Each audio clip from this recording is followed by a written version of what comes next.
¿Está bien con este fondo? ¿O me pongo con el fondo del socorro jurídico, que lo tengo también a un costado? Está bien con ese, creo. El de socorro, Ok, si lo tienen. perfecto. Ahorita me muevo. Mm.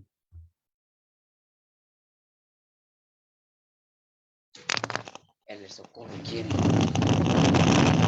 Vení, ayúdame, Peter, por favor. Somos el Frente Intercontinental, cámara y micrófono asaltando las redes. Somos la ventana de la lucha popular, confirmando que la lucha es constante. El Frente Intercontinental, cámara y micrófono asaltando las redes. Somos la ventana de la lucha popular, confirmando que la lucha es constante. Danos un me gusta, ven participemos, comparte las transmisiones.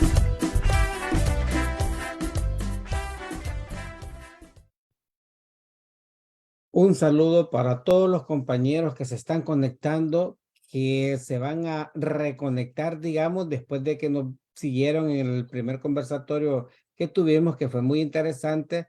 Vamos a seguir con un segundo conversatorio que también les aseguramos que va a ser muy importante por todas las por toda la información que los compañeros nos trasladarán este día. Vamos a ver un poco acerca de cómo están los derechos humanos en El Salvador. Así que antes de continuar, vamos a pedirle al compañero José Morales que se presente, que nos dé un saludito para todos los compañeros y simpatizantes, y les pedimos que por favor compartan este conversatorio. Adelante, compañero José. Buenas tardes. Son las 15 para las 5 en mi ciudad de Saskatoon, en Canadá. Gracias por estar sintonizados con nosotros y hacer tus comentarios, hacer tus preguntas y sugiéranos qué temas quiere que discutamos en el futuro en nuestra ventana al mundo. Este día vamos a tener una comparación muy importante, interesante, que nos atañe a todos, tanto los que estamos fuera como dentro del país. Marvin. Gracias, bueno, soy Marvin de Cantagallo, actualmente residiendo en Toronto, Ontario. Muchas gracias a las personas que se conectaron. Les pedimos que nos ayude a compartir y a preguntar. Aprovechemos toda esa experiencia y ese conocimiento de los compañeros y ese trabajo que han hecho para algunas de las dudas pues que atañen al tema, pues hacer las preguntas respectivas. Y bienvenidos nuestros invitados especiales. Gracias, compañero Marvin. Antes de presentar al compañero Stanley, bueno, pedimos disculpas que en estos momentos la compañera Ingrid no se ha conectado. Esperamos que se conecte un poquito más adelante. Creo que tiene problemas para la conexión, pero bien, vamos a esperarla. Vea, y vamos a presentar pues a nuestro invitado especial, el compañero Stanley, que es miembro del Socorro Jurídico. Así que te vamos a pedir, Stanley, un saludito para todos los compañeros, amigos que se están conectando y que están interesados en la información que tú vas a dar. Adelante. Bueno, muy buenas tardes. Gracias a este espacio por permitirnos nuevamente llegar a tus seguidores, a los amigos, a los compañeros de lucha y a todos los sectores que se conectan y están pendientes de tu programa. Así que gracias por abrirnos este espacio. Mi nombre es Stanley Quinteros y actualmente estoy fungiendo como director general de Socorro Jurídico Humanitario aquí en El Salvador. Gracias, Stanley. Bueno, vamos a dejarle los micrófonos al compañero José Morales, que es el que va a dirigir el conversatorio con respecto a las preguntas que le van a hacer a los compañeros del Socorro Jurídico y al compañero Marvin. Así que adelante, compañero. Gracias, Stanley. Yo lo vi a usted allá en El Salvador. Tuvimos oportunidad de reunirnos un ratito. Conversábamos sobre la labor que hace el Socorro Jurídico Humanitario en El Salvador. Yo, antes de comenzar a preguntarle, quisiera que nos manifestara su opinión al respecto de la prórroga del estado de excepción, que tengo entendido se dio ayer en la Asamblea Legislativa de El Salvador. ¿Qué significa eso y qué trae para los salvadoreños? Bueno, lamentablemente una nueva prórroga del régimen de excepción significa más violaciones a los derechos humanos, significa encarcelamiento de personas injustas. No vamos a meter la mano por las pandillas que se ha tratado de, pues atacar, pero en realidad ha habido un daño colateral muy grave, daño que el mismo gobierno acepta y reconoce. eh, Ahora de una manera más salomónica, el señor presidente atribuye que esos errores que ha cometido el gobierno con respecto a las detenciones arbitrarias, con respecto a las violaciones de derechos humanos, se los atribuye a los compañeros de la Policía Nacional Civil. En una cadena nacional, él dijo que qué policía del mundo no cometía errores. Lastimosamente, creo que el señor no sabe qué significan esos términos, porque un error en un tema de régimen de excepción en nuestro país significa una captura arbitraria, significa una tortura, significa una muerte dentro de un centro penal, significa la muerte en un centro de salud por agravarse su estado de salud de los detenidos. Eso es lo que realmente significa un régimen de excepción aquí en El Salvador. No estamos diciendo que no se pudieron haber combatido pandillas, pero definitivamente han atacado a las estructuras más bajas de las pandillas, las cabecillas, las propias estructuras criminales. Esas sí no han sido erradicadas, esas no han sido atacadas drásticamente. Entonces consideramos de que un régimen más de excepción significa graves violaciones a los derechos humanos, significa tortura, significa más fallecidos de personas inocentes, y eso nos sigue preocupando por lo menos a los ciudadanos que tenemos conciencia de clase, a los ciudadanos que por años hemos velado por los derechos humanos, por el cumplimiento de las leyes, y lastimosamente los daños los pagan los sectores más desprotegidos de nuestro país. Ahora, el estado de la palabra dice, el estado de excepción es por una situación excepcional, ¿verdad? Tengo entendido que una situación excepcional, o según la Constitución, el estado de excepción debe durar lo más un mes. ¿Es así? ¿Esto correcto con esto, Stanley? Lo que pasa es que el origen que dio al nacimiento del régimen de excepción fue un desborde de asesinatos en un periodo o en un lapso casi de 72 horas, que hubieron casi 84 salvadoreños asesinados, ¿verdad? Entonces, esas condiciones ya no están en nuestro país. Y ahora podrían decir que es porque ya erradicaron a las pandillas. Pues eso es falso. Eso no es así. Se ha incrementado la delincuencia en nuestro país, se ha incrementado los robos en los autobuses, asaltos a las personas.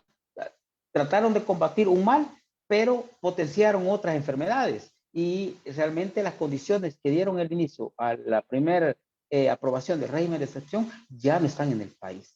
Entonces, también ellos parece que se contradicen, porque ellos hablaban de un famoso plan control territorial y con el régimen de excepción demostraron que ese famoso plan control territorial toda la vida, durante estos 3 años de gobierno, ha sido un fracaso o por lo menos fue un engaño hacia la seguridad del pueblo salvadoreño. O sea que posteriormente ni siquiera existió el plan, porque tenemos entendido que este régimen de gobierno actual no es caracterizado por tener planes de desarrollo o de diferentes cosas que el país necesita. Entonces, nosotros vemos que el estado de decisión realmente, después de 10 meses, ya no es necesario. Porque si dicen que ya tuvieron éxito en capturar todos los pandilleros, entre comillas, ¿por qué razón lo continúan haciendo? A nosotros nos parece más que todo que lo hacen para mantener un estado de terror en la población. Terror y miedo en la población. Para que la gente no diga nada, para que la gente no hable. Sí, efectivamente, este régimen de excepción ahora se ha enmarcado a criminalizar la actividad sindical, se ha caracterizado por reprimir y criminalizar a los sectores que alzan voces, ¿verdad? A los sectores organizados. Parece ser que es para amedrentar y para coaccionar al pueblo este régimen de excepción. Ya no es para atacar a pandillas, sino para neutralizar la protesta. Sin embargo, los movimientos sociales le hemos demostrado que no le tenemos miedo a un régimen de excepción y que nos hemos mantenido constante en la denuncia hemos estado participando en las marchas, hemos hecho convocatorias a marchas y el pueblo salvadoreño poco a poco va despertando, va rompiendo el miedo de que un régimen de excepción sea aplicable de una u otra manera. Y creo que ese es el fin principal de mantener este régimen, querer tener Ahora, sometido a todo el pueblo salvadoreño. sí, ya, y entonces, Stanley, ya yendo a la parte más particular del socorro jurídico, ¿por qué no nos explica a todos nosotros cuál es la labor más importante que hace el socorro jurídico humanitario? Bueno, el socorro jurídico humanitario tiene un factor muy importante que es el apoyo social que le está dando a las víctimas del régimen de excepción, por lo menos a las que son inocentes, Sí, ¿verdad? claro. Tienen que pasar diferentes filtros para demostrarnos los familiares de las personas que están detenidas, que son personas que no tienen vínculo con estructuras criminales, que no tienen vínculo con pandillas, que no han sido procesados por otros tipos de delitos. Si ellos cumplen con esos parámetros, el socorro jurídico humanitario los asiste con defensa técnica legal a través de un equipo de abogados. También estamos en la constante elaboración de habeas corpus, que eso Sí. día con día se realiza aquí, porque las detenciones no han parado, las detenciones siguen, ¿verdad? Ah, Entonces, siguen. correcto, no hay día en El Salvador que no hayan detención, ¿verdad? Entonces, y lo más triste es que ahora las que son detenidos son personas que no tienen nada que ver con vínculos de estructura criminales. Esto lo están haciendo con personas que les sirven para hacer números, para mantener estadísticas altas, pero en realidad el régimen de excepción ahora no está capturando, ya no se ven estas grandes redadas masivas de pandilleros, de estructuras, no, que ahora son personas que, las que les ayudan a hacer números y por eso es que el socorro jurídico humanitario se mantiene activo tratando de ayudar a las víctimas, a las familias de esas personas que son detenidas de manera ilegal y arbitraria. Y un factor muy importante, resulta que ahora las detenciones, eh, gracias a la gente valiente que tiene valga la redundancia, esa valentía de grabar, Sí, podemos ver claro. que las detenciones ahora le están haciendo los militares. O sea, Así ahora no. el poder de ejercer la detención ahora es con militares, ya no es ni con la Policía Nacional Civil. Resulta que la policía sigue desabastecida con armas, con equipo, pero ahora pueden ver ustedes a las fuerzas militares con grandes equipos, con tanquetas, con tecnología. Entonces, hemos caído en un país donde nos han militarizado y están abusando del poder, porque según la Constitución de la República, los militares no tienen por qué estar deteniendo a personas. Debería ser la Policía Nacional Civil que es la encargada de velar por la seguridad pública, pero ahora los militares están ejerciendo eso y ellos, como no tienen conocimiento pleno de lo que realmente pasa en nuestro país, porque este tiempo atrás habían estado encuartelados, hoy se han enmarcado a hacer números de detener a cualquier persona que ellos consideren sospechoso. Ahora, nosotros hemos visto las Una, capturas, perdón, dale, Marvin.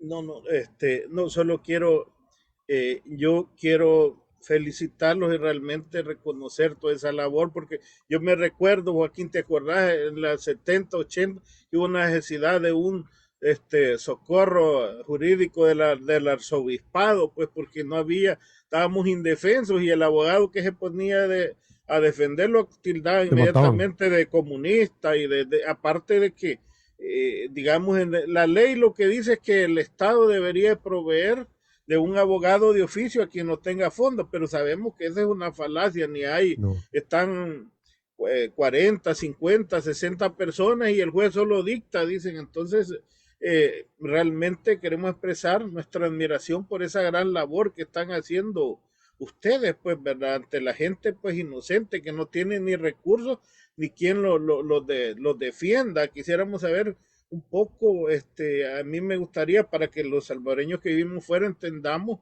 qué es el socorro jurídico, o sea, sobre todo cómo hacen cómo se financia, pues, y cómo para apoyar a esa gente, pues inocente, como tú lo has dejado bien énfasis, que no tiene los recursos, pues, y que no tiene ni el conocimiento, ni dónde, ni cómo hacer, pues. Gracias, Marvin. Y es muy importante e interesante la pregunta que nos hace de cómo nos financiamos como socorro jurídico humanitario. Pues no gozamos de respaldo económico de ninguna ONG, no recibimos respaldo económico del gobierno, mucho menos de otro país que nos apoye. Es por voluntad de hermanos salvadoreños, por solidaridad de hermanos salvadoreños. Bueno, queremos hacer resaltar mucho a la DDR, la Diáspora Democrática en Resistencia, que ha sido muy fundamental en apoyarnos económicamente, los socios que ellos tienen, los que se han agrupado en ese instrumento de lucha y de denuncia, nos han permitido en algunas ocasiones poderle dar sostenibilidad al socorro jurídico humanitario para comprar papelería, para pagar servicios básicos como internet, servicios telefónicos, el pago de las secretarias, el pago del equipo de abogados, pero justo en este programa podría aprovechar este espacio para decirles de que estamos con saldos rojos en el socorro jurídico humanitario. No ha habido en este periodo mayor apoyo económico y eso nos ha permitido ahorita tener una funcionalidad milagrosa, podríamos decir. Ya estamos aquí si no le hemos pagado a la secretaria. Sí. No hemos pagado los servicios, no le hemos pagado a los abogados, no hemos pagado los servicios notariales. Estamos en un momento muy crítico del socorro jurídico humanitario. Sin embargo, la voluntad que tiene este equipo de trabajo permite la sostenibilidad de seguir funcionando y no decaer a pesar de no tener fondos. Pero, ¿por qué lo hacemos? Porque lastimosamente nuestra sociedad salvadoreña, los sectores más bajos, está siendo duramente golpeados. Ese régimen de excepción también ha incrementado la pobreza, ha incrementado que la gente pierda sus casitas, pierda sus terrenos, venda sus animalitos, vaya a empeñar cosas de valor para poder ir a dejar los paquetes a los centros penales, para llevarle sus medicinas en los centros penales a sus detenidos. Todo esto del régimen de excepción ha creado unos daños colaterales que están afectando y asfixiando económicamente a los sectores que ya estaban, que ya son de condiciones de pobreza extrema, ¿verdad? Y ahora con este régimen está creando condiciones paupérrimas en nuestro país, pobres de pobres, y eso es delicado porque la gente creo que tarde o temprano ha tenido que valorar que se cometió un grave error, darle un poder absoluto a un gobernante que ha utilizado el poder para amedrentar, para someter, para encarcelar, para matar y lastimosamente nuestro pueblo salvadoreño es el que pone la cuota de sangre. Ahora ya que estamos hablando de este punto, Stanley, hemos conocido que las familias de los presos, muchos de ellos inocentes, tienen que pagar una cuota de 125 dólares mensuales.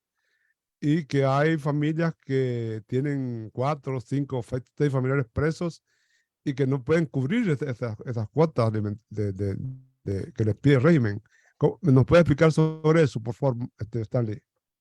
Sí, resulta que a través de la Dirección de Centros Penales, a las familias que tienen personas detenidas, mensualmente les cobran paquetes, se supone, de kit básico, le dicen ellos, Sí. kit de medicinas, y los costos en algunos casos pasan de los $200. Mensuales. Cuando ya, correcto, o sea, Mensuales, no, todavía usted, doctor, le puso unos precios bajos, la realidad es otra, son precios más altos todavía. Cuando compran la colchoneta, cuando compran los famosos sapos, que son el calzado que utilizan, los chores, las camisas, aparte la medicina y jabón, todo eso son costos altos. Y lo preocupante es lo que había dicho, las condiciones de pobreza que le está generando más a las familias de las víctimas. Porque usted menciona un punto bien importante. Algunos tienen hasta 4 o 5. Nosotros tenemos un caso de Tacuba, Huachapán, que tiene 6 personas detenidas. 6 Ahora personas. imagínense, 6 personas detenidas. Aquí ¿Y en el cómo socorro hacen jurídico ellos humanitario. para salir adelante con esos $2,000? O no, $1,200 mensuales. Y es difícil la situación de ellos porque trabajan en empresas donde les pagan el salario mínimo. Entonces han tratado de equilibrar un poco. En un mes le llevan a uno, el otro mes le llevan al otro y así los van abasteciendo, pero es imposible poder darle todas las necesidades básicas que tienen las personas detenidas adentro de los centros penitenciarios, ¿verdad? Entonces, le está generando un desgaste económico y está profundizando la pobreza más en el país para los sectores que tienen afectaciones con detenciones de familiares bajo este régimen de excepción. Ahora, nosotros también hemos visto que no estamos viendo una fotografía de un muchacho que estuvo preso. El hermano lo iba chineando, que el muchacho no podía caminar porque venía bien desnutrido, aparentemente como que no había comido nada este muchacho, y casi venía, y hemos visto casos también de personas que se ha deteriorado su salud a consecuencias de la pobre alimentación. Este, ¿Qué nos puede decir de este caso en particular que tal vez usted lo conoce? Debe conocerlo usted. Es un muchacho que el hermano lo venía cocineando así, y ese cuadro nos quedaba así como dramáticamente pintado en nuestros cerebros. Tristemente es el caso que se pudo sacar a luz pública, pero hay Ajá. casos muchísimo más delicados. Jóvenes que están detenidos bajo este régimen de excepción, están hospitalizados ahora en los centros de salud y resulta que han desarrollado enfermedades gravísimas como la insuficiencia renal, como la Sí. diabetes, como la hipertensión. Entonces, ese fue el único que tal vez se pudo evidenciar más claro, ¿verdad? El hecho de sacar a un paciente en estado de desnutrición que era, no se podía ni sostener, no que otro, la Sí, persona. sí. Pero nosotros tenemos otros casos de gente que está delicada. Por ejemplo, le voy a poner el caso del Hospital Sacamil. El Hospital Sí. Sacamil tienen un área de personas con graves enfermedades que las han desarrollado ahí en los centros penitenciarios y otros también que se les agravó su estado Se lo de ha salud. grabado. Ajá. Más agravado el estado de salud. ¿Por qué? Porque el Estado salvadoreño le fue a mentir a la ONU cuando fue a dar un discurso de decir que atendía la salud de los detenidos. Eso es falso. Los cuadros de salud de las personas detenidas bajo este régimen de excepción son graves. Y quiero Así poner un no. tema muy importante. Quiero entender Sí. un tema muy importante.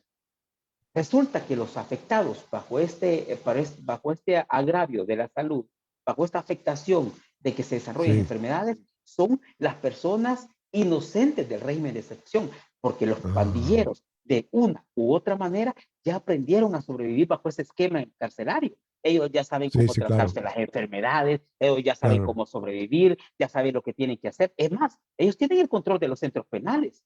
Y se los puedo decir con propiedad porque aquí tuvimos a una persona que había salido después de 6 meses de detención, vino a darnos el testimonio de cómo son las condiciones adentro de los centros penitenciarios. Y los pandilleros siguen teniendo el control, ellos siguen mandando dentro de esas estructuras, pero ellos ya saben cómo protegerte, ellos saben cómo pasar Claro. ilícitamente medicinas, Ya tienen tratamientos. una red que se protegen ellos Sí, y le mismos. voy a poner un ejemplo quizás más político. Miren el estado del exalcalde de San Salvador, Ernesto Mason, Mason, sí, sí, sí. y miren el estado de Tony Saca, el Sí, expresidente. sí, sí, sí. Miren las dos O condiciones. Roberto Silva que acaba de salir, que está Por más eso le bonito que estoy diciendo. antes. Exacto. Entonces le estoy diciendo Este cuánto. Silva salió, disculpe, salió más gordo de lo que entró, o sea, no entiende uno cómo una gente sale totalmente casi un cadáver humano, ese ambulante, desnutrido, y este tipo sale más gordo de lo que entró. O sea, salió como que había estado en Hawái, hasta chapudo salió, pues, y Sí. otra gente muriéndose en alto grado de desnutrición. Y nosotros Entonces, tenemos prueba de todo eso. Stanley, quiere decir que, porque nosotros hemos llegado a la conclusión de que quizás el gobierno lo que está haciendo es castigar a la gente pobre. Hay casos Exacto. excepcionales como por ejemplo el caso de Ernesto Mason, el exalcalde de San Salvador, ¿verdad? Ahora, ya viendo con ustedes, con el Socorro Jurídico, ¿cuántos casos tienen ustedes atendiendo ahorita y cuántos casos han atendido hasta ahora? Nosotros tenemos actualmente 1.300 casos en el socorro jurídico humanitario de víctimas inocentes. Hemos presentado alrededor de 650 habeas corpus. Sí, Lastimosamente no me pude informar antes de sentarme con ustedes, pero claro. creo que ya estamos llegando a una cantidad de 700 habeas corpus presentados ante la Corte Suprema de Justicia. Ya nos respondieron muchos de ellos, pero lastimosamente el sistema judicial nos responde que es improcedente la petición del habeas corpus y le dejan siempre al sistema judicial, a los juzgados, a las cámaras, que resuelvan ellos, ¿verdad? Que resuelvan ellos el tema de la detención arbitraria. Entonces, lastimosamente tenemos también un sistema judicial que no es eficiente ante las necesidades de graves violaciones a los derechos humanos en nuestro país. Y quiero exponer un tema muy delicado que ojalá no me traiga consecuencias, pero lo quiero aprovechar a Claro, denunciar. claro, Yo soy parte del órgano judicial, creo que ustedes lo saben, soy claro, sí, diputado de sí, la sí, Corte sí, Suprema de Justicia desde hace más de 23 años. sí, Eh, Está pasando un fenómeno muy interesante. Resulta que los jueces en este momento están mandando alrededor de entre 100, 150 solicitudes para hacerles peritaje médico legal a las víctimas que están en los centros penitenciarios bajo el régimen de excepción. sí, Pero resulta que los médicos que tenemos ahí en medicina legal solo están atendiendo entre 9 y 15 reconocimientos de peritaje médico legales y las solicitudes son 150. Estamos hablando que quizás no están atendiendo, pero ni el 1% de las claro, solicitudes se claro. hace para que vayan a ver los estados de salud que tienen las víctimas en los centros penales y poder determinar una diferente forma de justicia. Porque nos imaginamos que los jueces, al ver que muchas personas están con graves estados de salud dentro de los centros penales, les va a tocar sacarlos, porque no pueden dejar que sigan muriendo a manos del Estado los salvadoreños que están detenidos bajo este régimen de excepción. Ahora imagínense lo que está pasando entonces en medicina legal. Si estamos hablando que se entran entre 100 y 150 solicitudes para que se les vayan a hacer reconocimientos legales a las víctimas del régimen de excepción dentro de los centros penales, estamos hablando de más de 600 semanales. Pero resulta que solo reconocen entre 9 a 15 días por día. Entonces solo están atendiendo alrededor de 70 o 80 solicitudes de más de 600 que están llegando durante una semana. Ahora si acumulamos esas 600 por semana durante un mes, estamos Sí. hablando que tenemos un sistema muy deficiente de parte de medicina legal, lo cual yo les he hecho el llamado a las autoridades que tiene que ser más eficiente porque está en juego la vida de salvadoreños inocentes dentro de esos centros penales.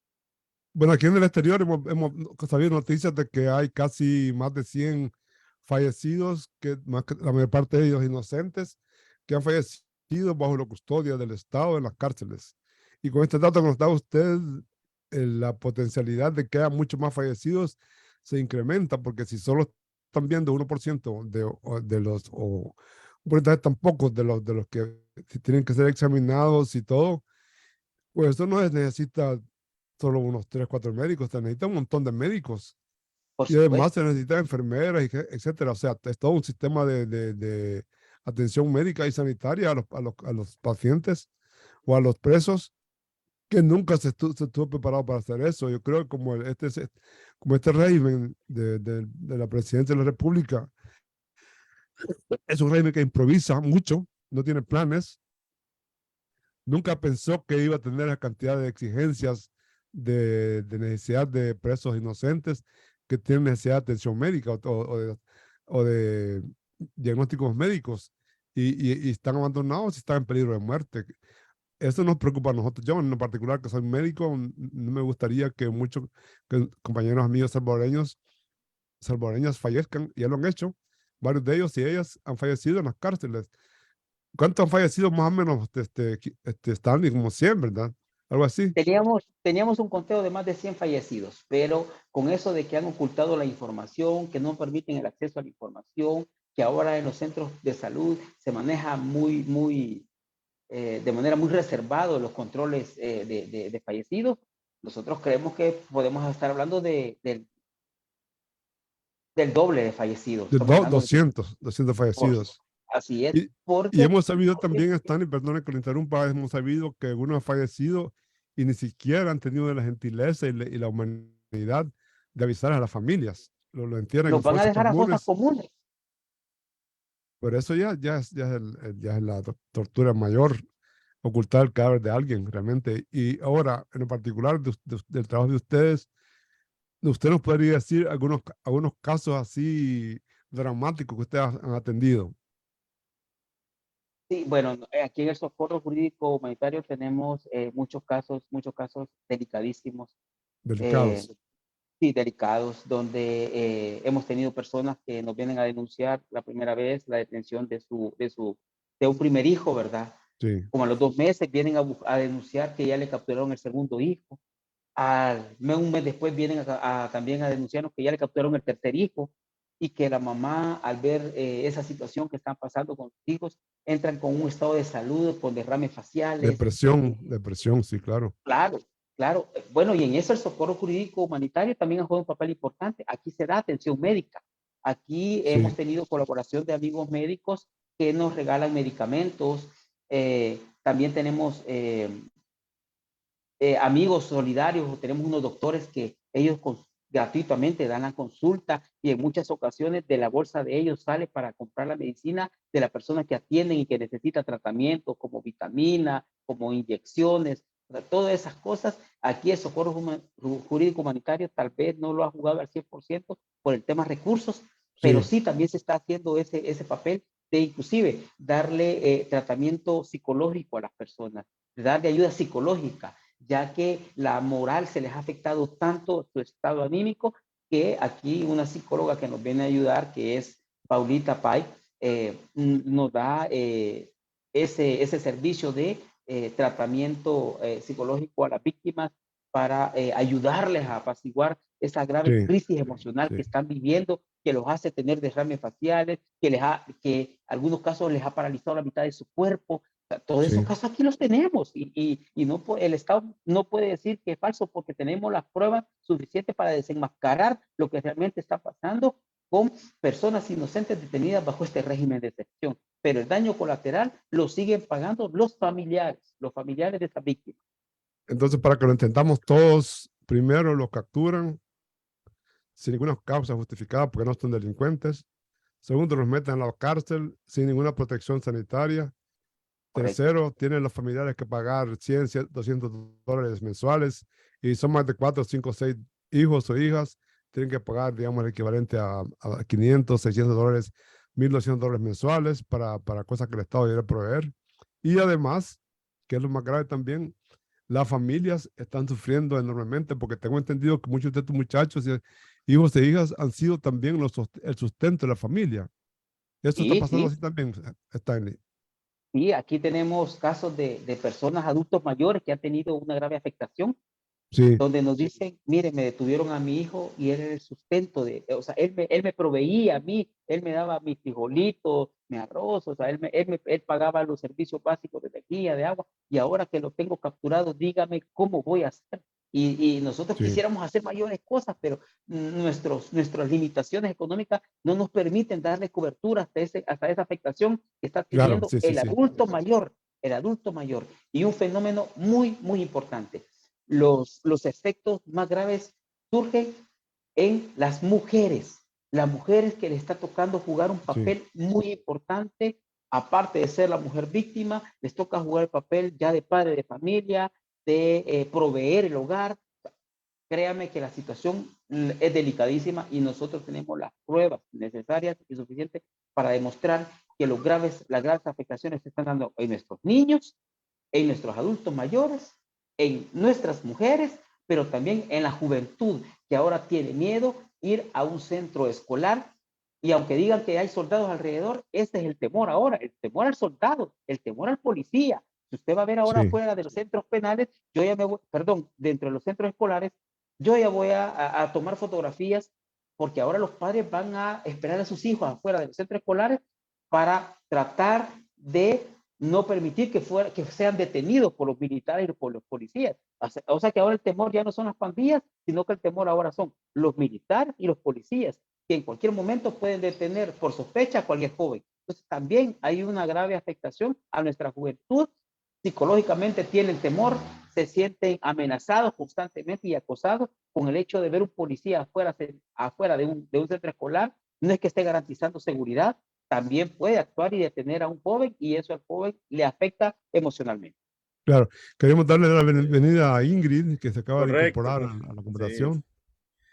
Muchas gracias, Ingrid. Muchas gracias, Ingrid. Hola, Sabemos que a veces los contratiempos existen.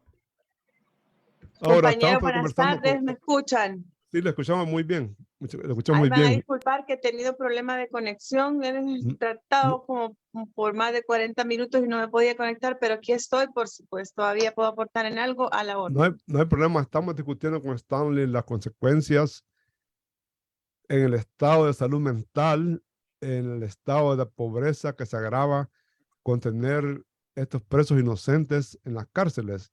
Nos estaba diciendo la severa afectación en el estado mental de los padres, de las madres, de los niños, de los muchachos que sienten perseguidos.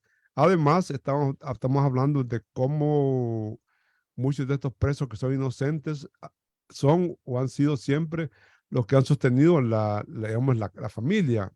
¿Qué nos puede agregar usted en esa cuestión? Y gracias por estar con nosotros aquí ahorita. No, y yo solo agregar que Ingrid, bueno, de directiva del Citral de despedida, pues, la cual no se le ha hecho justicia, donde yo tengo entendido, pasó a defensora, pues, de los, eso, expresar mi admiración, Ingrid, porque, pues, aparte de que a ti no se te ha hecho justicia, pues, tú estás contribuyendo con el socorro jurídico humanitario. Adelante.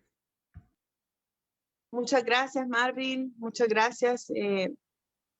También para José. quien me preguntó, la compañera que me hizo la pregunta y que tuve la oportunidad de conocer en la reciente visita que tuvieron en nuestro país. Bueno, decirles que, y un saludo también, ahí está vía Stanley.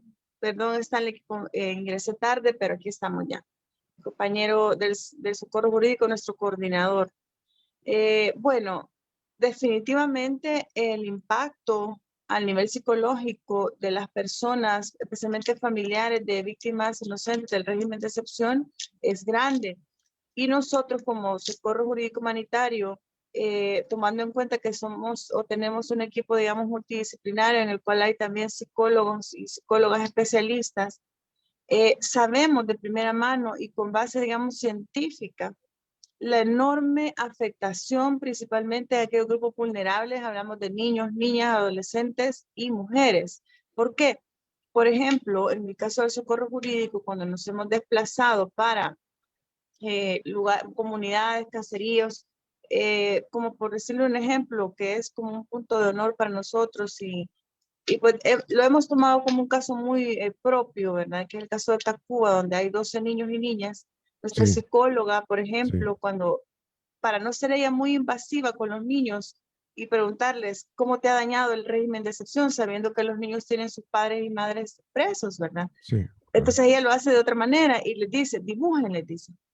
Y cuando los niños dibujan, sabe que ellos, en ninguna parte del dibujo aparece el sol, por ejemplo. Y eso que él le dice, en este caso la psicóloga, ella nos explicaba, al ver un dibujo así que no tiene un sol, que como que la esperanza de los niños es menor, ¿verdad? O sea, ellos no ven quizás como un mundo más sombrío. Asimismo, dibujan como la añoranza de volver a ver a su papá o su mamá, porque dibujan a su papá o su mamá que no está. Hubo un niño que dibujó una vez un pájaro, ¿verdad? Un pájaro que Claro. simula como la libertad, ¿verdad? O sea, la añoranza de él de ver a su madre libre, porque fue el niño a cuya mamá se la llevaron presa y que vio una escena terrible de captura de los policías y así. Sí. También es de observar cómo los niños identifican la escuela como un lugar seguro, porque también dibujan la escuela, ¿verdad? No obstante, se están cayendo a pedazos las escuelas en El Salvador. Bueno, la escuela particular ahí de ese caserío, de esa comunidad, pues sí, realmente le hace falta láminas, los servicios básicos, un montón de cosas, ¿verdad? A diferencia de todo lo que dijeron que iban a hacer, que hasta 5 escuelas por día iban a construir, y es mentira, no ha pasado eso. Pero ¿qué le quiero yo decir? Que los niños, no obstante todo eso, ven en la educación como una esperanza, como un lugar seguro, a pesar de todo lo que les está ocurriendo con que se han llevado a sus padres, ¿verdad? Entonces, ojalá el gobierno de verdad pudiera ser más responsable y de verdad aplicar esta ley Crecer Juntos, donde hay una parte, porque se supone que es una ley integral, ¿verdad? Que donde dice que hay acompañamiento para los niños, niñas y adolescentes, pero en la práctica no es así y nosotros lo vemos directamente porque de primera mano conocemos estos casos.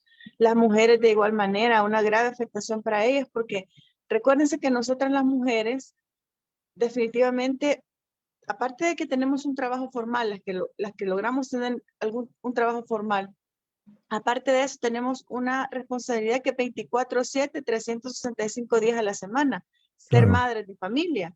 Claro. Es un trabajo no remunerado.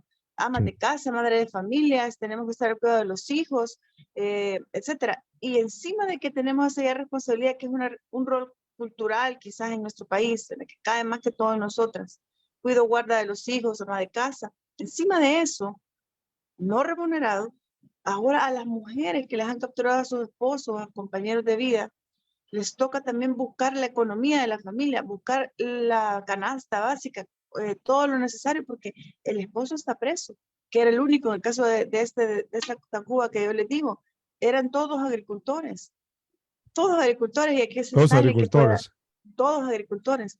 Y aquí está mi compañero Stanley que da fe de que tenemos nosotros bien documentados estos casos, pero ya incluso somos parte en este proceso, ¿ya? Y ya no depende de nosotros, digamos, la defensa como tal, porque ya estamos en ella, sino que depende del juez o jueza que por fin, de una vez, ¿verdad?, cumpla con aquello que dice pronta y cumplida justicia y Claro. notifique a los abogados y llame a audiencia para que podamos llevar nuestras pruebas y que se pueda dejar a esta gente libre, porque miren, hablando con la muchacha que nos ha buscado a nosotros, que es la única familiar, una mujer que Sí. tiene sobre sus espaldas el tener que conseguir los paquetes para 6 personas con su 6 salario personas. mínimo, solo para eso trabaja ella prácticamente, para su mamá, para su papá, para sus hermanos, para su hermana, y me dice ella, mire Ingrid, me dice, yo 11 meses ya, me dice, ¿sabe qué ella me iba a decir? Hay un momento que me iba a decir que ella no, yo no le haya sentido a la vida. Imagínense qué duro, o sea, quitarle la esperanza de vida, pero con la misma me dice, tengo mis niños, me dice, tengo fe, me dice que voy a ver a mi papá, porque el papá de ella, preso, agricultor, colono, de más de 45 años de vivir en esa finca donde se lo han llevado, un señor de más de 70 años, compañeros.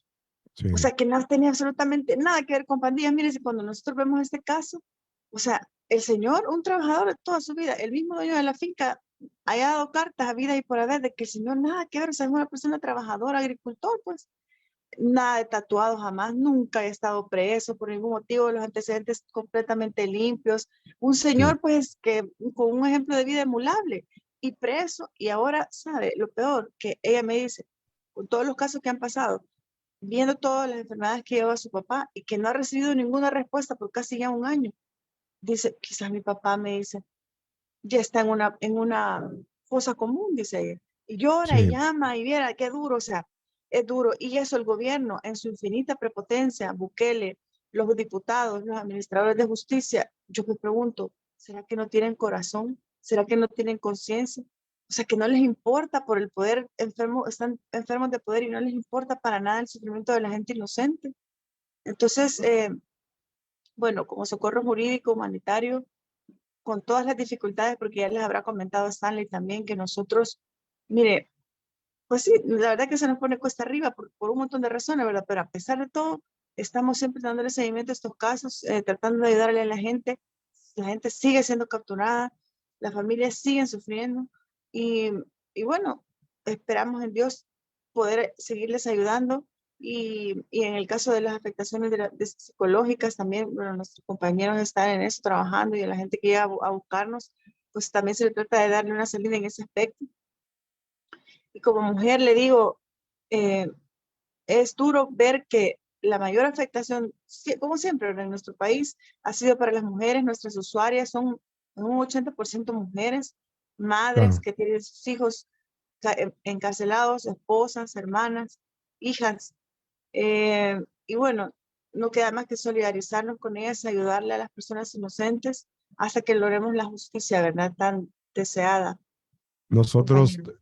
tuvimos la oportunidad de entrevistar, creo que la semana pasada, a un líder indígena que nos decía que le capturaron al hijo que tiene esquizofrenia y que es una enfermedad mental severa, y que la mamá de él, del niño, del muchacho, que es de muchacho de 21 años, ha tratado de cometer suicidio 3 veces desde que capturaron a su hijo, que es un ejemplo del deterioro mental que conlleva el hecho de capturar injustamente a alguien que nunca cometió un crimen. Me imagino que ustedes miran muy frecuentemente este tipo de situaciones, no son necesariamente suicidios, sino que depresiones severas con llorar, no dormir, etcétera, o andar todo súper alertados o gastando mucha energía, Y lo mismo se manifiesta en los niños, lo que usted me está diciendo, lo que nosotros tenemos en medicina art therapy en inglés, que es una terapia a través del arte, en la cual se diagnostica a través de las expresiones en el dibujo o en la pintura en los niños. Entonces, sí, nosotros le agradecemos que nos comenten de estos casos. Si tienen algunos otros casos más, quisiera, porque es un tema bien interesante para que la gente perciba claramente que está provocando un sufrimiento que no tiene calificación en la población. Sí, mire, tengo otro ejemplo que a mí me ha impactado como mujer, como madre principalmente. Estaba yo con mis hijos, ¿verdad? En un parque y de repente recibo una llamada de uno de los casos que nosotros llevamos y la muchacha lo primero que me dice cuando me contacta por teléfono, porque yo le tomé a ella la general, la denuncia, Sí, hicimos el habeas corpus, varias cosas. Me dice, llorando, me dice, Ingrid, me dice, no puedo darle lactancia materna a mi hijo porque le va a hacer daño, pero llorando me lo dijo ella. Tenía un bebé recién nacido, o sea, de meses, ¿verdad? De menos de 2 meses de edad. claro, Y porque ella quedó embarazada, estando embarazada ella en sus últimos meses, se llevan al compañero de vida, nace el bebé y el esposo y el compañero de vida seguía preso, ¿verdad? ¿Qué le quiero yo sí, decir? Que la pobre mujer, todos los meses llevando su paquete para el compañero de vida, con la esperanza de un día ver al papá de su el hijo, ¿verdad? esposo, sí, sí, claro, Y resulta que llega al lugar y le dice, mire, pero ¿y usted por qué está trayendo paquetes? Le dice, cuando lo buscan en el listado, en el sistema. Si esta persona falleció hace 2 meses y imagínese, está enterrado en la Dios mío, Bermeja, le dijeron así a ella. Ya ella me sí, contó eso después, ¿verdad?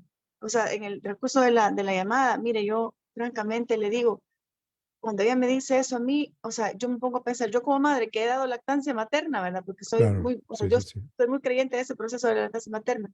claro, Eh, y yo me puse a pensar en ella, en su hijo, y en ese momento en el que ella recibe esa noticia, y en ese momento en el que ella se estaba tratando de desahogar conmigo, y donde tenía a su hijo en brazos, con la total desesperanza de que nunca más iba a saber de su padre, esta criatura, o sea, y cuando uno dice nacer con cariño, la ley esa que tenemos nueva, oiga bien, claro, nacer con cariño.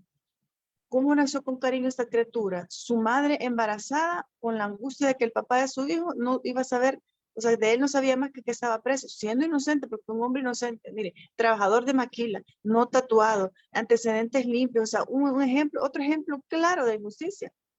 Y entonces nacer con cariño, dice la ley, que le dice la ley que va a dejar entrar al padre, al parto, y todo eso, no, y aquí lo que vemos es que es un hombre que, siendo inocente, lo privan de libertad, lo torturan, lo asesinan y encima lo van a enterrar sin siquiera por lo menos darle santa avisarle, sepultura con todas o sea, las mínimas pues, que una familia.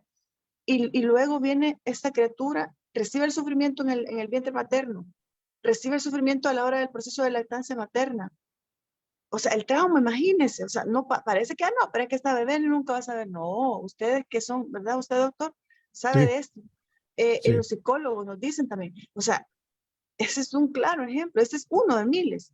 Y la Yo creo que mamá de pasa ella, que uh-huh, cuando el bebé está en el vientre de la madre, si la madre está sufriendo, hay una cosa que se llama epigenética que puede causar potencial cambios en los genes de los niños. Y además, cuando el niño nace o la niña nace, los primeros 18 meses de su vida son altamente importantes por lo que se llama el attachment, o sea, el acercamiento con la madre y con la familia, que son sumamente importantes para el desarrollo ulterior del niño o de la niña, en la cual él o ella va a aprender ciertas cosas para poder defenderse mejor en la vida. Entonces, según lo veo yo, lo que está pasando ahorita es que están causando lo que se causó dentro del conflicto armado, que están destruyendo la vida de los niños. Eso lo veo así. No sé si me equivoco, pero yo, desde el punto de vista como médico, creo que eso es lo que está pasando, que a estos niños que nacen sin padres, con las madres con una ansiedad tremenda, deprimidas posiblemente, incluso la posibilidad de dar lactancia materna es casi imposible, porque el estrés a alto grado puede parar la lactancia materna.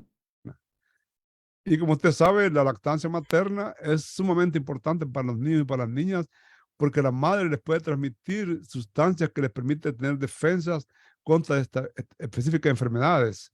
Y si no lo tiene, este niño va a crecer con grandes problemas, o esta niña parece con grandes problemas. Entonces, eso es otra afectación que le están causando a la gente.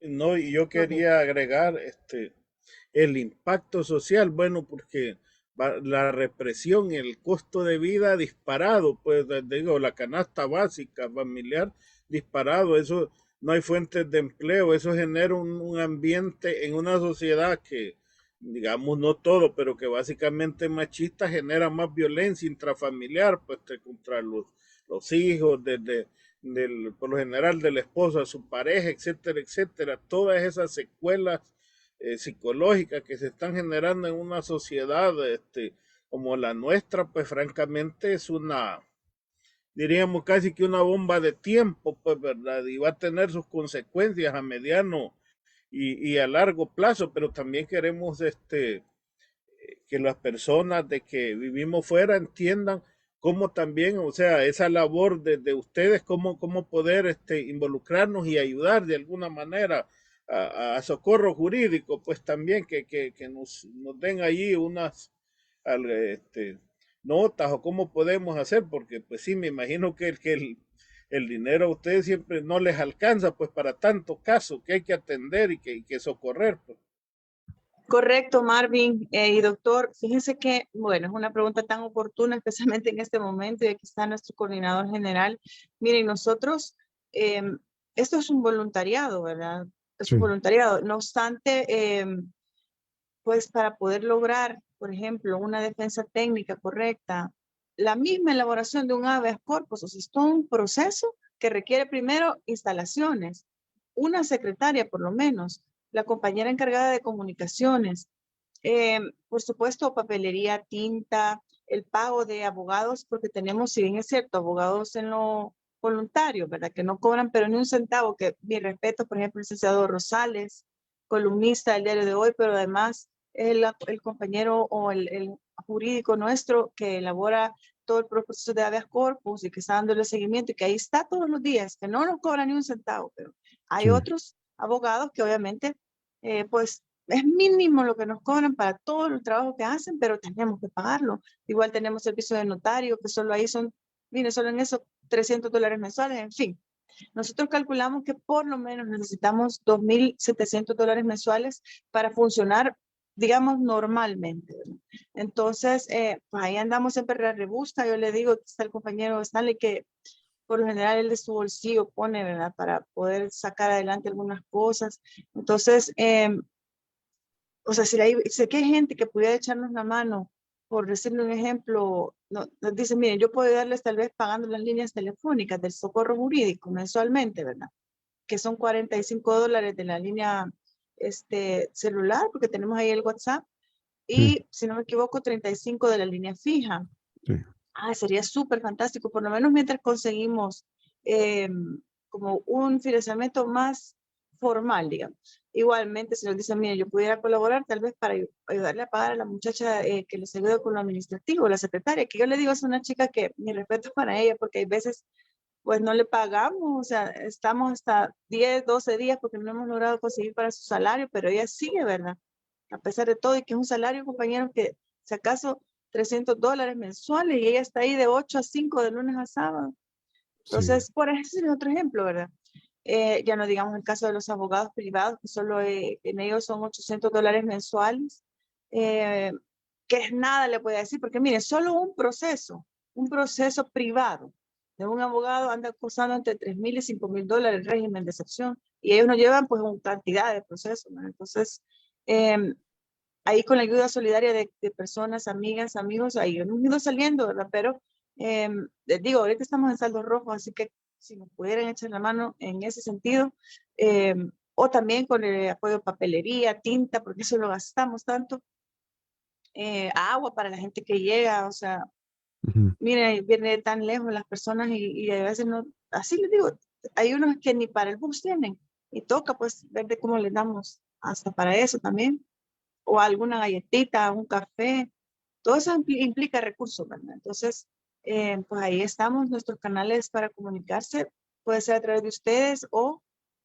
también estamos en Twitter como Socorro Socorro JMH. En TikTok estamos como Socorro Jurídico SB o en Facebook Ujú. Socorro Jurídico Humanitario. Por esas vías nos pudieran contactar y si tuviéramos alguien que quisiera pues colaborar, ahí podemos, o aquí también, ¿verdad? Con ustedes que nos pueden contactar, hacer nuestros enlaces, ahí les indicamos las maneras, compañeros. Bueno, eso es que sirvan como invitación cordial para que las amigas y los amigos y compañeras y compañeros que tengan la voluntad de apoyar la labor que hacen ustedes, que lo hagan, porque su labor realmente es encomiable y nosotros vemos con mucho cariño lo que ustedes hacen. Realmente hoy en El Salvador vemos gente, sabemos que hay gente que anda para arriba y para abajo y que no saben nada que hacer y ustedes por lo menos les dan una pequeña luz a la gente y le llevan sus casos a la jurisdicción que les corresponda y hacen la cuestión legal, etcétera, etcétera.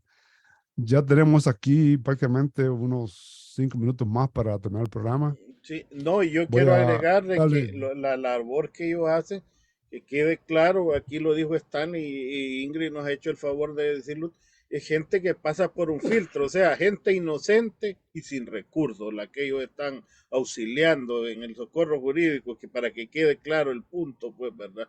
Que gente inocente y gente sin recursos, básicamente, que no tiene para pagar un abogado particular que muchas veces pues sí, de todo hay en la viña del Señor, digamos, y hay gente que se aprovecha de las circunstancias y de la necesidad y de la aflicción de mucha gente y le saca cantidades de, hemos sabido de lotecitos, casas embargadas, etcétera, etcétera. Es injusto, pues entonces, ¿por qué no un poquito por cada uno de nosotros? Pues es una forma de colaborar con la gente que está instituciones como la de ellos, como Socorro Jurídico Humanitario, pues y otros que están en esa labor, pues.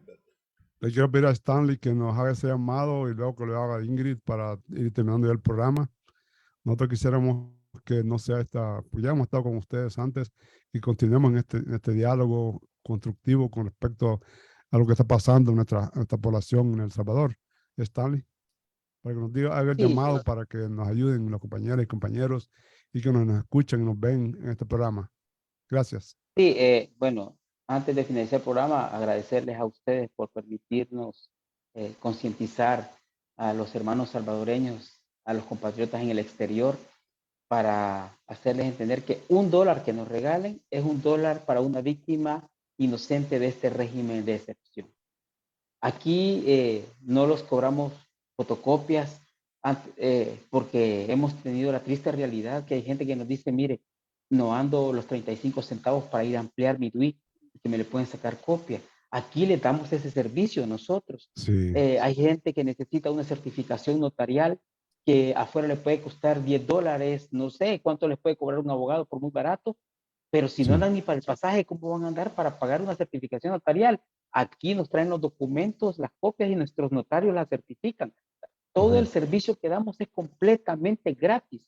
Y por eso reiteramos a los compatriotas en el exterior, a las hermanas, hermanos salvadoreños, que $1 que les den al socorro jurídico humanitario es $1 que le llega a las víctimas, a las familias del régimen de excepción. Pero no solo eso, tratamos también aquí de apaciguar a veces las necesidades que andan. Gente que viene desde San Miguel y Ingrid, sabe, gente que ella, le ha tocado Ingrid atender a la calle porque viene con capacidades especiales. No puede subir las gradas porque aquí donde estamos no tenemos rampa, pero hasta Ingrid le ha tocado ir a la calle a atender bajo el sol a esa persona, a tomarle datos, a revisarle documentación. Todas esas acciones que se hacen como socorro jurídico humanitario es completamente gratis. Gente que madruga desde lugares muy lejanos y nos dice que ni siquiera han tomado. Aquí los esperamos con un cafecito y con un pedacito de pan.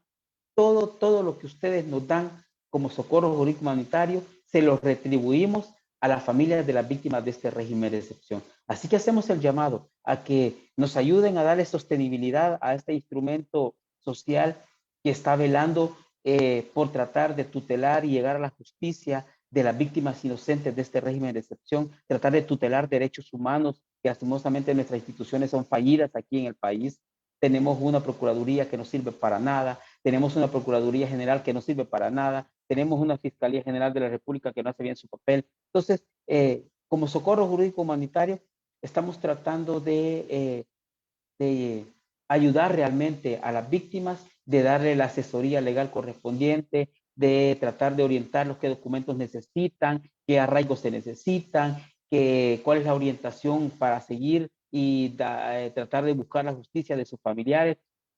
Tenemos un servicio completo como Socorro Jurídico Humanitario, pero en muchas ocasiones, como el momento actual, que nos vemos en crisis económica y no tenemos para cubrir todas estas necesidades para darle funcionalidad hasta al Socorro Jurídico Humanitario. Así que gracias a ustedes por este espacio, gracias por abrirnos las redes, los micrófonos y poder decirle a los compatriotas, a las hermanas y hermanos salvadoreños que nos ayuden a darle sostenibilidad y ayudar a las víctimas inocentes del régimen de excepción. Muchas gracias a Ingrid Stanley. también.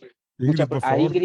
Ingrid quiero agradecerle en especial porque es una mujer que nos inyecta energía. A veces tratamos de buscar la solución y no hay momentos de dejar de que flaqueamos. Sin embargo, ella es vitamina y energía para este instrumento y se lo quiero agradecer personalmente porque nos da ánimos cuando a veces flaqueamos. Ingrid, por favor. Ya su llamado y le agradecemos que esté aquí con nosotros, igual que Stanley. Gracias, Ingrid. Gracias. No sé si me escuchan, amigos. Sí, se escucha Sí, bien. perdón, muy bien.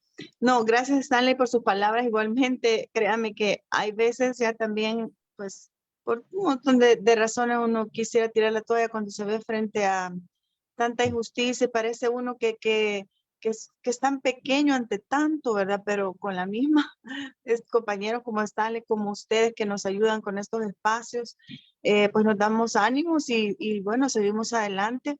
El llamado que nosotros les hacemos es a solidarizarnos con estas causas,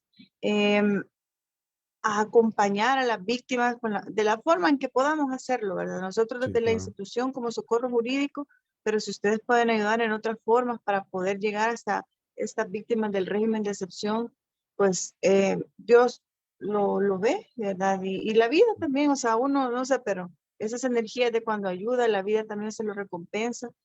Y bueno, finalmente, un llamado también a toda la población a que no permitamos que nos sigan vulnerando nuestros derechos. Miren, el territorio nacional, como el Estado, territorio nacional del Estado es de todas y de todos, no es de una familia llena de poder ahorita, la familia Bukele y todos los achichincles que hacen lo que ellos quieren. No, el poder reside en el pueblo y el pueblo somos todos y todas. Y así como nosotros somos quienes ponemos a nuestros administradores que están haciendo un pésimo trabajo ahorita, también somos quienes debemos de controlar, ¿verdad? Lo que hacen y decirles con el respeto, por supuesto, que tienen que cambiar, que tienen que corregir, que tienen que respetar derechos humanos y que tienen que escuchar a la gente. Y eso es precisamente lo que estamos haciendo. No tengamos miedo, unámonos, busquen las organizaciones y pues adelante, ¿verdad? Ánimo, fuerza y Dios está con nosotros. Muchas gracias. Gracias, Ingrid. Gracias, Stanley. Bueno, de mi parte, le quiero dar las gracias de parte de la FI y la ventana de la lucha popular en El Salvador. Nosotros siempre estamos con ustedes y que, como decía anteriormente, que no sea esta la última oportunidad que vamos a estar conversando sobre estos temas que son muy delicados y que le causan mucho sufrimiento a la gente pobre en nuestro país, porque lo que tienen dinero no tienen ningún problema. Ya vemos que, como decía Marvin por ahí, la señora de Saca, a pesar de que debía 17.500.000 dólares, ha salido casi libre, que está en su casa, mientras que una señora que quitó $40 y le han metido 10 años de cárcel, no sé cuántos años. O sea, la justicia, como decíamos el señor Romero en El Salvador, solo pica a los descalzos. La justicia es como la culebra que solo pica a los descalzos. Y esperamos que la justicia y los que ejercen la justicia en El Salvador realmente sepan que la labor que ellos hacen siempre va a haber un momento en que se va a ser juzgada. No se les olvide eso. Gracias. De mi parte, desde Zacatún, en Canadá. Marvin. Gracias. Bueno, yo soy Marvin de Chalate, de Cantagallo, actualmente residiendo en Toronto, Ontario.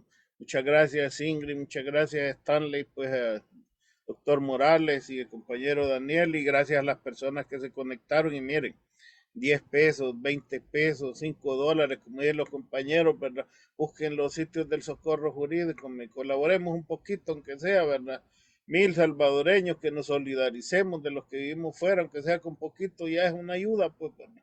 Eso podría decir. Saludos. Daniel, cierra el programa. Bueno, sí, vamos a cerrar el programa. Gracias a todos los compañeros que se conectaron y pedimos que compartan, y también un saludo para todos aquellos que nos verán después. Les pedimos que estén pendientes pues en el transcurso de esta semana, en los días que faltan, porque vamos a tener también importantes conversatorios. Así que vamos a finalizar con la canción que nos caracteriza y después vamos a cerrar el programa. Gracias a todos y a todas. Gracias. Somos el Frente Intercontinental, cámara y micrófono saltando las redes. Somos la ventana de la lucha popular, confirmando que la lucha es constante. Frente Intercontinental, cámara y micrófono saltando las redes. Somos la ventana de la lucha popular, confirmando que la lucha es constante. Danos un me gusta, participemos, comparte